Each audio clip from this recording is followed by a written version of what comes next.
China. This, the great city of Shanghai on a September day in 1937. This, the fearful beginning of a new kind of war. This, the first mass bombing from the air of a helpless civilian population.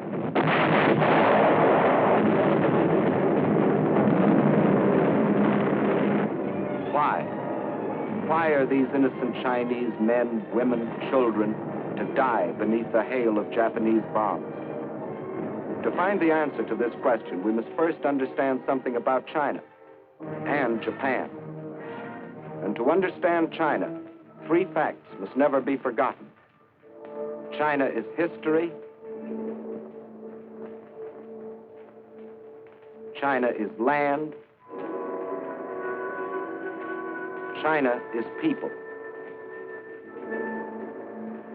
Chinese history goes back for more than 4,000 years. That's a long time. It was only 168 years ago that Washington crossed the Delaware. Only 452 years have passed since Columbus discovered America. It's 1,500 years since the world saw the fall of the ancient Roman Empire. 3,400 years have gone by since Moses received the Ten Commandments. 3,700 years have passed since the pyramids were built. But more than 4,000 years ago, the Chinese Empire was already in existence. And more important, so was the Chinese civilization, a civilization of art and learning and peace. Yes, China is history. And China is also land, more land than the entire continent of Europe, a third larger than the United States, and rich in raw materials. This vast area consists of China proper and 4 outer provinces. To the north is Manchuria, huge and desolate, but abounding in raw materials. Next to Manchuria are Mongolia and Xinjiang. Here lies the Gobi Desert, a vast plateau twice the size of Texas, inhabited by nomad tribes who lead their camel caravans back and forth over ancient trade routes.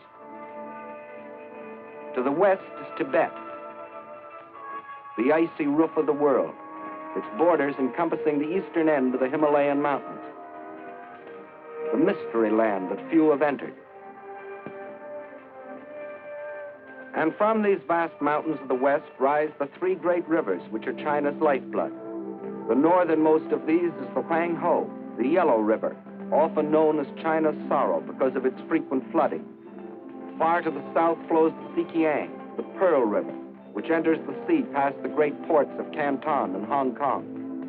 But the greatest river of all is the one that flows between, the Yangtze, winding for 3,000 miles through the heart of China, bringing fertility to the good earth and bearing upon its broad waters half the commerce of China.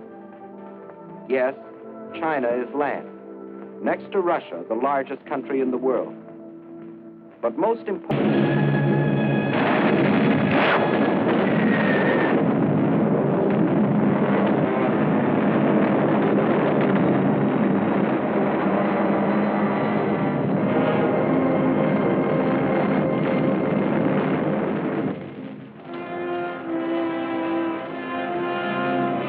invaded. And then the people rose and moved, riding, walking, crawling.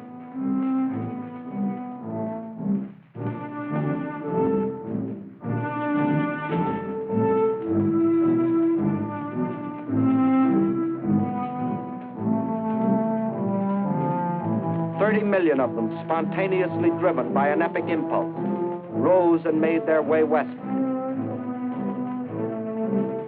The earth teeming with them, moving westward on a trek that stretched through 2,000 miles of roadless wilderness. Thus the world witnessed one of the most amazing spectacles in human history, the greatest mass migration ever recorded. Whatever could be of use and could be moved, the Chinese took with them on a Homeric journey. Their libraries, their schools, their hospitals, all dismantled and carted away. The machinery from over 1,000 factories, weighing over 300 million pounds, was moved away in trucks and ox carts and on their backs, 2,000 miles away, 2,000 miles westward. Wherever they could, they gathered along the few remaining railroads, waiting, hoping for some chance to ride part of the way toward their westward goal. And when they had packed the last train with the last ounce of humanity and machinery, the tracks themselves were taken up, rail by rail, tie by tie, to be transported westward, to leave nothing for the enemy.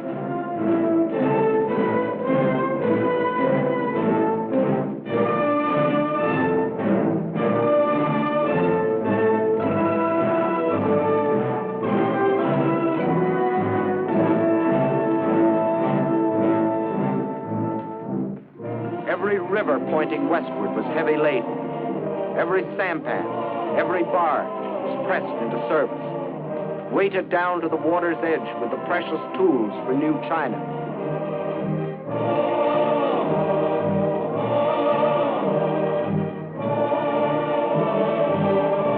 Nothing could stop them, not even the rivers that narrowed into mountain gorges. Westward with their loads of machinery, more precious than gold.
Measured by the mile, by feet, by inches. The trail they broke was moistened every step of the way by their sweat. Where there were no trains, no boats, no ox carts, there were still willing hands and willing feet and straining backs. 30 million people moving westward, westward from the invader, westward from slavery and death, westward to freedom.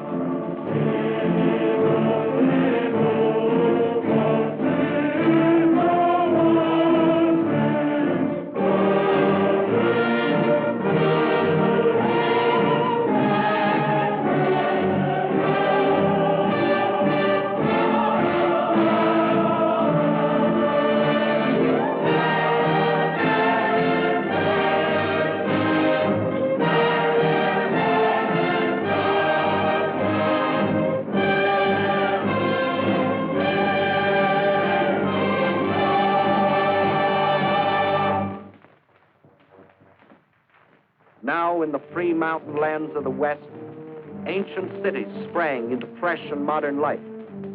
Chief of them all was the new capital of free China, Chongqing.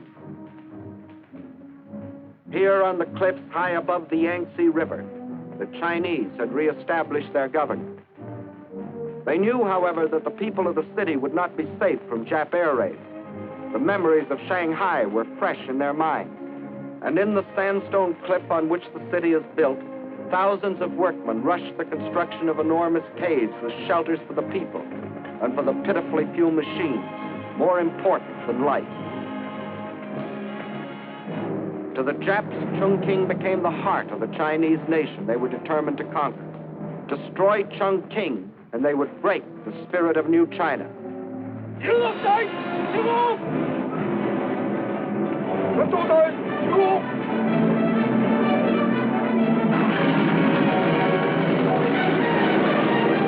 If they couldn't reach the city by land, they would send their bombers to blast it from the face of the earth.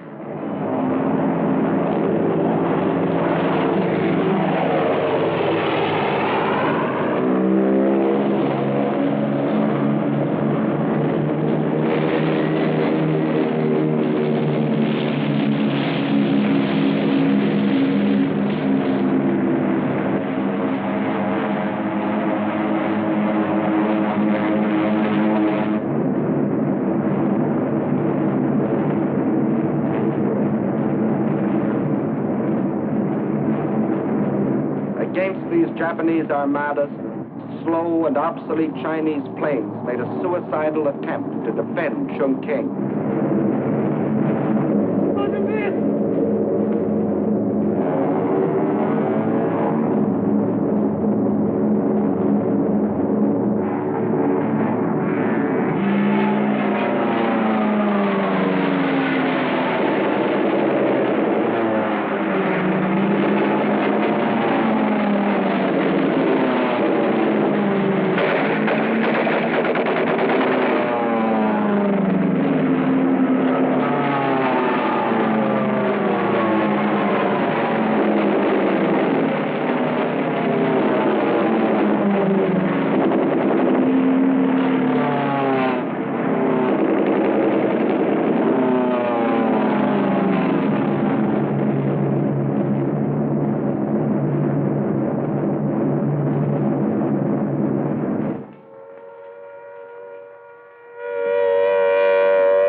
Neither Japanese planes nor Japanese bombs could destroy the life of the city.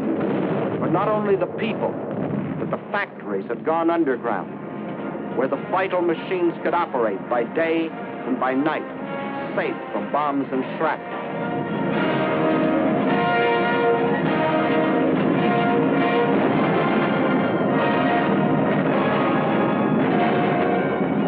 This time, the Chinese had anticipated their enemy. In spite of bombs and fire and destruction, this time the Chinese stood fast.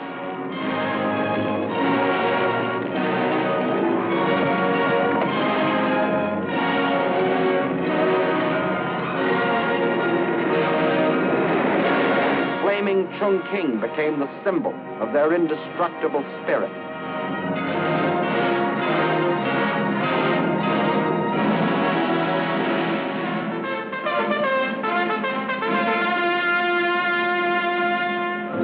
Now the call to arms sounded throughout New China. And from the vast interior, China's millions answered the call.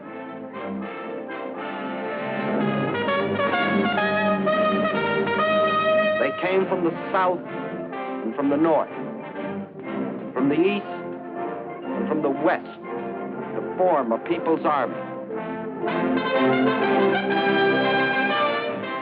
With a new faith in their hearts, men and women left their homes and farms to fight for something bigger now than each man's home, and each man's farm, and each man's life. They were fighting for New China.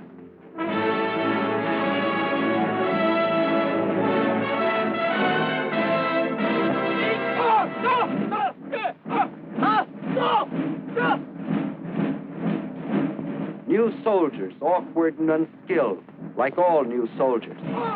But they toughened and trained.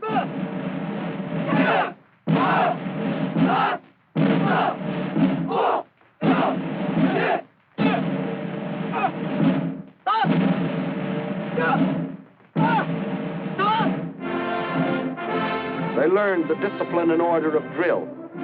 They knew they must strike and strike hard. They learned to kill. The youth of China also came forward, training to care for the sick and the wounded. Girls joined their husbands, brothers, and sweethearts in uniform.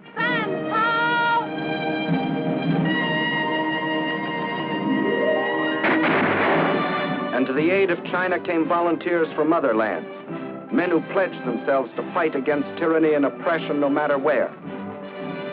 Americans like the legendary Colonel Chennault and his Flying Tigers, who, with their few American planes, were knocking down enemy planes at the fantastic ratio of 20 nips to one of their own. The Japs had hoped to ride to world conquest on the back of the giant Chinese workhorse. Phase 2 of the Tanaka Plan called for breaking the horse to their will, but the great patient horse refused to be broken. The enraged Japs saw their whole plan of conquest bogging down. So they set out to drain the giant's strength by cutting the arteries through which flowed China's lifeblood of supplies. They penetrated along the rivers. Railroads destroyed by the Chinese were rebuilt with slave labor as the Japanese moved inland to secure control of key rail lines and important communications. And China's supply lines from the outside world were cut off by Jap warships blockading the coast.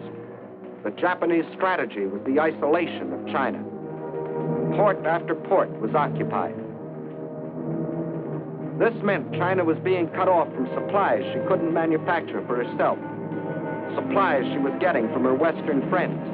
Without oil, gas, guns, and planes, China was doomed. With the whole of the Chinese coast in the hands of the Japs, there would only be two routes over which to bring the vitally necessary materials.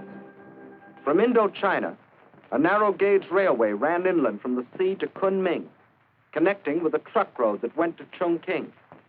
But its capacity was limited. And then there was the old trail of the camel caravans from Russia across the Gobi Desert, which could bring in even less. Not only did these routes provide too little for China's needs, but they were too near Jap territory to be safe. There was only one other possibility. In Burma was a railroad that ran from the port of Rangoon to Lashio. Separating it from the truck road at Kunming were hundreds of miles of high mountains and deep river gorges. If this stretch of tortuous mountain trails could be replaced by a modern highway, where now only pack trains could pick their plodding way, China would have a practical supply route to Burma and the sea. Several internationally known firms of engineers were called in to do the job. They said the work might be completed in 6 or 7 years, if China could supply them with the most modern machinery.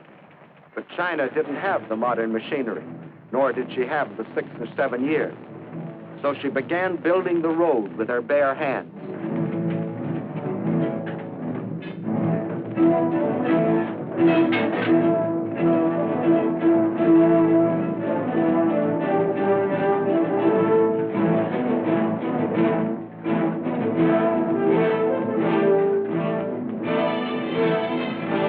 By thousands, by tens of thousands, by hundreds of thousands, they toiled at the back-breaking task of carving this desperately needed supply line out of the reluctant mountains.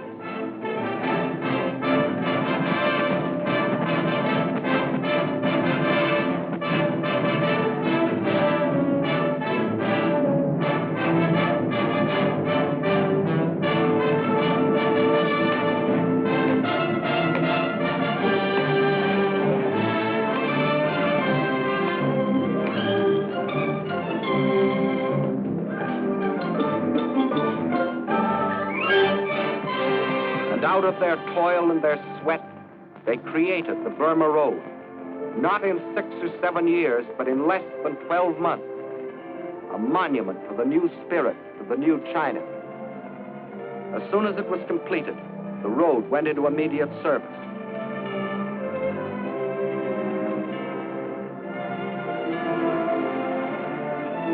By thousands, the trucks shuttled back and forth between its terminals.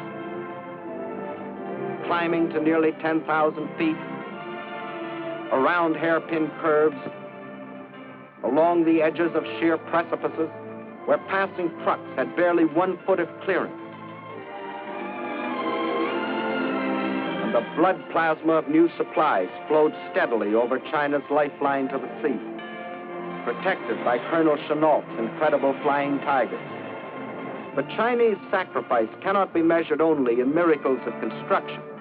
It must be counted, too, in the tragedy of destruction. For while still the Burma Road was being built, the invading Jap armies had fanned out and straddled fully 2/3 of the railroad lines of the country. In the summer of 1938, they set out to capture the remaining 1/3, starting with the vital railroad junction at Chengchao. Chengchao is situated on the banks of the Yellow River, China's sorrow. Originally, the river flowed from Chengchao southeastward to the Yellow Sea. But nearly a century ago, a great flood abruptly changed its course, swinging it far to the north. For generation upon generation, as the spring floods rushed down to the sea, thousands of Chinese worked on the dikes to hold the river in its new course, protecting their homes and their crops.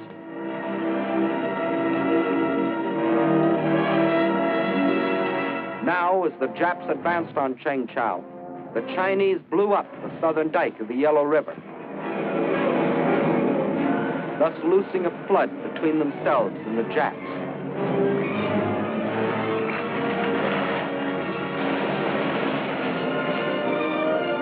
Once more, the river flowed in its old course, forming a barrier which to this day has prevented the Jap from entrenching himself in this area. Thus, once more, with no thought of the human sacrifice of the material cost, the Chinese traded space for time.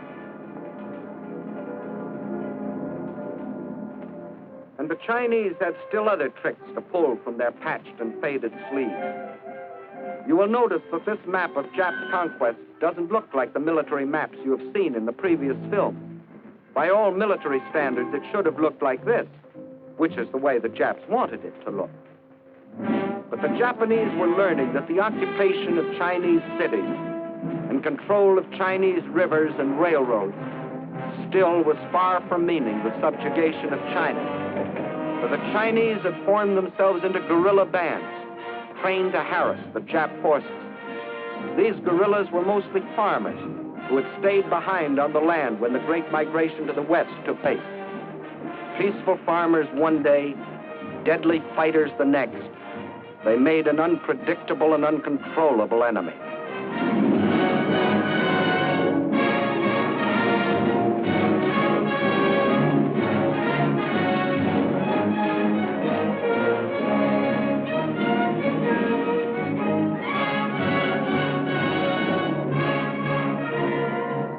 The Japs held the lines of communication, but in the pockets thus formed, these unconquerable guerrillas constantly sniped at the Jap invaders.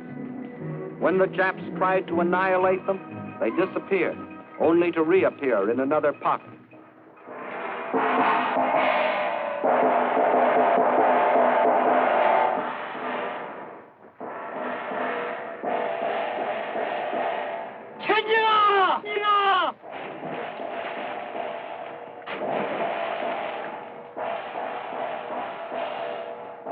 Attacking with speed and surprise, they ambushed enemy patrols.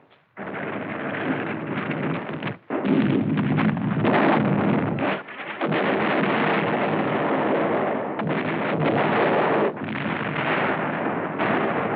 the Japanese were fighting more than the Chinese people.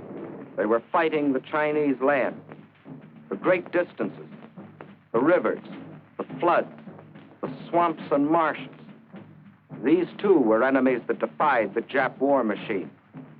The giant back Japan intended to ride to world conquest was proving to be a bucking bronco.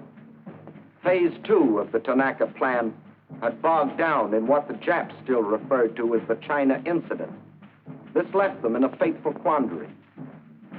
Phase 2 of the Tanaka Plan was still incomplete, but Phase 3 and Phase 4 could no longer be delayed. In Russia, The overwhelming German offensive was taxing Russia's military capacity to the limit, removing any Japanese fear of Russian interference.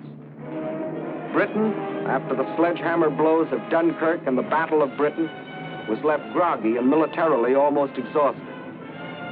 Her navy scattered across the seas, guarding her lifeline of supplies.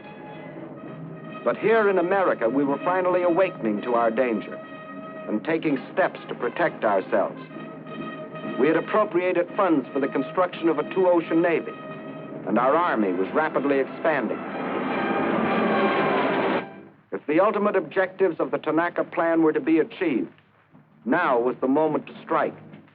Now, when Russia was otherwise occupied. Now, before Britain could recuperate. Now, before we could gather too much strength. So the Japs made a fateful decision. They would embark on Phase 3 and Phase 4, the conquest of the Indies and the United States, without waiting to complete Phase 2, the conquest of China. Thus, to paralyze American power in the Pacific. Without warning, as they have always struck, they struck again.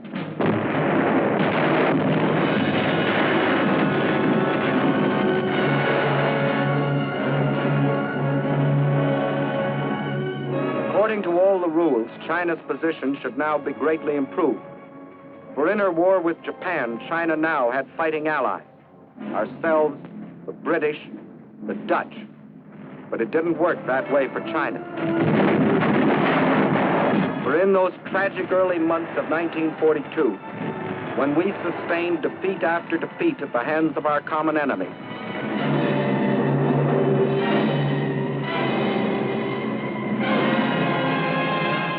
China endured the worst setback of all. Out of our defeats, China lost the Burma Road. But still, China's courage never faltered. Her determination never weakened. And in the history of those long and tragic months of black defeat in 1942, one bright page stands forth, a page written by our Chinese allies. Here is the city of Changsha. The Japs wanted it for two reasons. It was in the center of the Chinese rice bowl, and it was also an important railway junction. Twice before they had tried to take it, and twice before they had been thrown back. Massing a large striking force near Yocho, on Christmas Eve 1941, the Japs started southward toward Changsha in 3 columns. At 3 points during the drive south, the Chinese forces put up token resistance. But instead of withdrawing toward Changsha, they withdrew east into the mountainous flank. By New Year's Eve, the Japs had surrounded the city. They quickly pierced the outer defenses and attacked the inner defenses from 4 directions. In spite of fierce resistance, the Japs were certain that the fall of Changsha was only a matter of hours. What they didn't know was that they had walked into a well-baited trap, for the Chinese forces which had withdrawn into the hills now swept down on the Jap supply line and cut them to ribbons. The Jap forces attacking the city soon ran out of food and ammunition and began a withdrawal, whereupon the Chinese launched a counteroffensive and pushed the Japanese back where they had come from.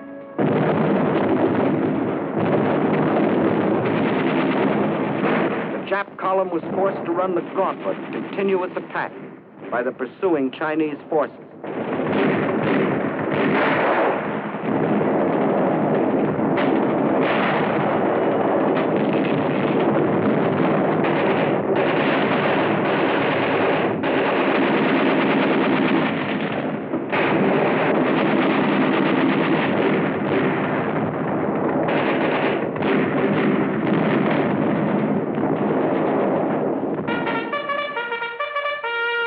The Battle of Changsha was a magnificent victory for the people of China, the people who wouldn't surrender, the people determined to fight for their freedom, their good earth, the people who can't be beaten. And as 1944 dawns, there is another and greater story being written. From the Aleutians to the South Pacific, we are on the offensive. In the jungles of New Guinea, in the Gilbert and Marshall Islands, the shores of New Britain, on the broad Pacific waters, Japan faces the daily expanding power of the nations she attacked.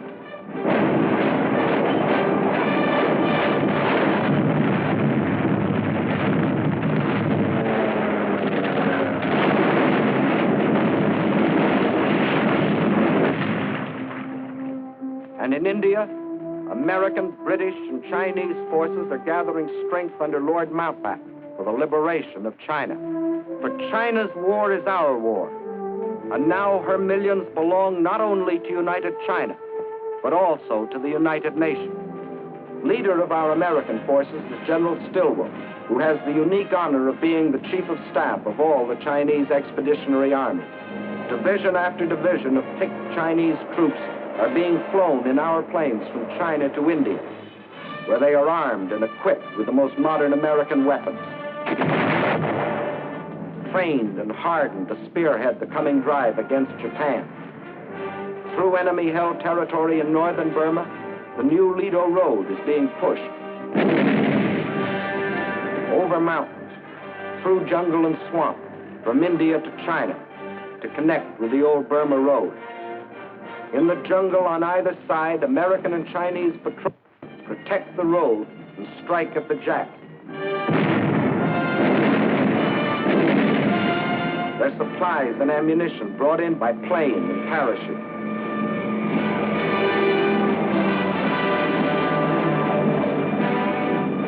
From fields in India, an Air Transport Command plane takes off every 6 minutes, loaded with artillery, jeeps, ammunition, men and supplies for the armies of China. Over this Burma skyway, over this hump of mountains 16,000 feet high, more tonnage is being flown into China than was ever trucked in over the old Burma Road. And in the skies over China, Japan faces new opposition.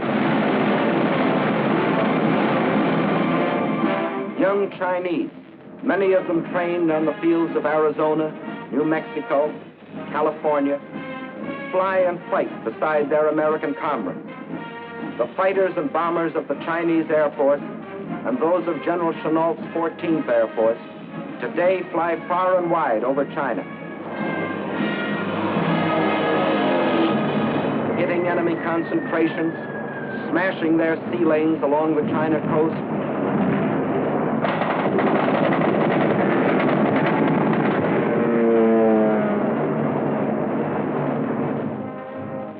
The same people that moved a nation 2,000 miles, that built the Burma Road, are building airfields out of stones, mud, and patient, tireless hands.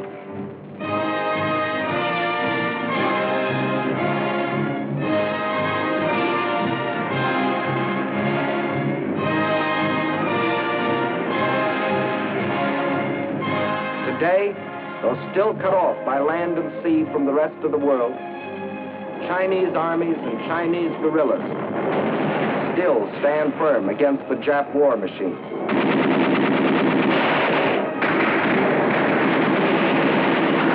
The oldest and the youngest of the world's great nations, together with the British Commonwealth, fight side by side in the struggle that is as old as China herself, the struggle of freedom against slavery, civilization against barbarism, good against evil.